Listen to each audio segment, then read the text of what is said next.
Mag-kiss ka sa future mother-in-law mo.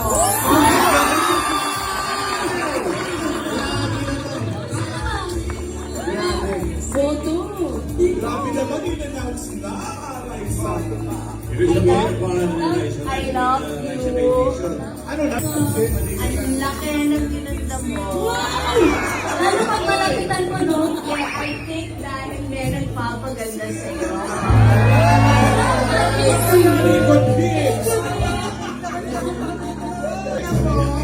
Ako ang wardrobe niya. So, nung nakita ko, ay, may letter R. Pinili ko pa ba? Pero ako, alam ko tinalita ni Bimbi yan eh. Kaya hindi Papa Jack, Mama. Wait, guest host next time. Ano, Lover Cats? Guess who's na si Mama next time?